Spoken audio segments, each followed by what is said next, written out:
Selamat pagi Bapak, Ibu, dan saudara-saudara sekalian.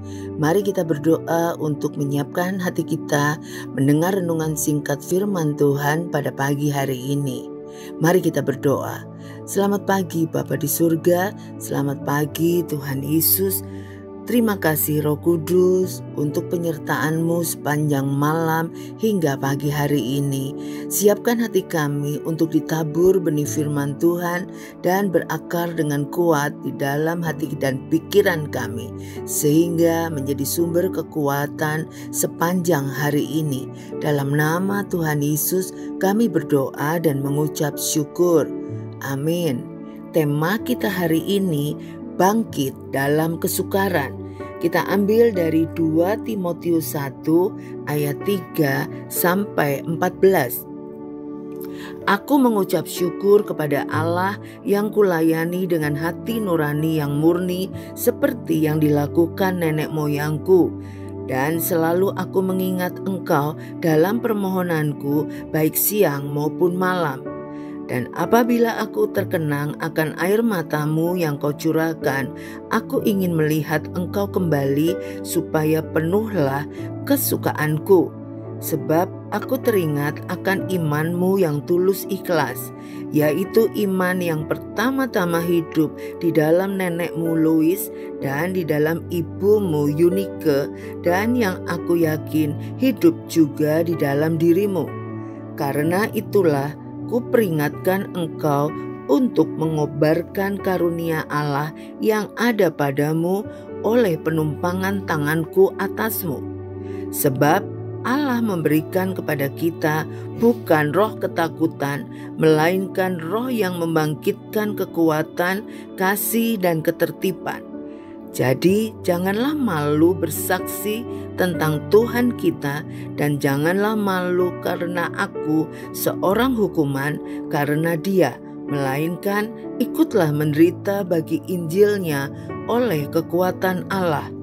Dialah yang menyelamatkan kita dan memanggil kita dengan panggilan kudus, bukan berdasarkan perbuatan kita, melainkan berdasarkan maksud dan kasih karunia-Nya sendiri yang telah dikaruniakan kepada kita dalam Kristus Yesus sebelum permulaan zaman, dan yang sekarang dinyatakan oleh kedatangan Juru Selamat kita, Yesus Kristus, yang oleh Injil telah mematahkan kuasa maut dan mendatangkan hidup yang tidak dapat binasa.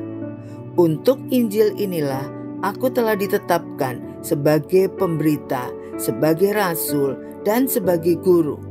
Itulah sebabnya aku menderita semuanya ini, tetapi aku tidak malu, karena aku tahu kepada siapa aku percaya, dan aku yakin bahwa Dia berkuasa memeliharakan apa yang telah dipercayakannya kepadaku hingga pada hari Tuhan. Peganglah segala sesuatu yang telah engkau dengar daripadaku sebagai contoh ajaran yang sehat, dan lakukanlah itu dalam iman dan kasih dalam Kristus Yesus. Peliharalah harta yang indah yang telah dipercayakannya kepada kita oleh Roh Kudus yang diam di dalam kita. Tidak selamanya orang percaya berapi-api dalam melayani Tuhan.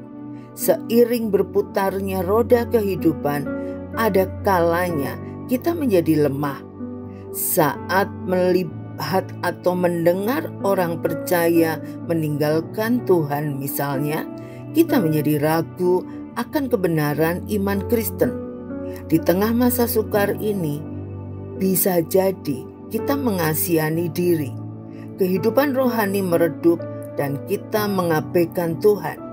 Semangat untuk melayani menghilang, bahkan kita menjadi malu karena Injil. Paulus dibentuk Tuhan melalui berbagai kesukaran, penderitaan, dan penolakan dalam pelayanan ia alami. Namun demikian, Paulus tidak mundur atau meragukan Tuhan. Sebaliknya, tantangan yang harus dihadapi membuat Paulus semakin bertekun dan bersemangat dalam melayani. Bahkan hukuman penjara pun tidak mampu menghentikan pelayanannya. Ia juga menguatkan pelayan-pelayan Tuhan yang lain, termasuk Timotius. Paulus mampu menyikapi setiap tantangan sedemikian rupa karena ia mengenal Tuhan yang ia percaya sebagai sumber keselamatan. Paulus percaya Tuhan akan senantiasa memeliharanya. Ia juga percaya ada maksud baik dari Tuhan di balik situasi sulit yang harus dihadapinya. Hanya ada satu kunci untuk bangkit di tengah situasi sulit, yakni memegang ajaran yang benar dari Tuhan dan menjaganya sebagai harta yang sangat berharga. Tentu saja hal ini harus dilakukan dengan pertolongan Roh Kudus. Roh Kudus akan membimbing kita dan mengilhamkan kebenaran Alkitab. Masalahnya, sudahkah kita mengetahui dan sungguh yakin bahwa Tuhan yang kita percaya adalah sumber keselamatan sejati? Semakin dalam pengetahuan akan karya keselamatan Allah, semakin besar rasa syukur yang meluap dalam semangat melayani. Mari kita berdoa. Terima kasih Tuhan Yesus untuk kebenaran firman Tuhan yang kami dengar pada pagi hari ini. Kami bersyukur semakin hari kami semakin mengenal Engkau melalui firman-Mu. Kebenaran firman Tuhan adalah harta yang paling berharga dalam hidup kami. Biarlah kami terus semangat melayani Engkau. Kami percaya hanya dengan dasar firman-Mu lah kami mau melayani Engkau, karena kami mengenal Engkau semakin hari semakin dekat. Terima kasih Tuhan Yesus, kami bersyukur untuk anugerah-Mu. Dalam nama Tuhan Yesus kami berdoa. Haleluya. Amin. Tuhan Yesus memberkati.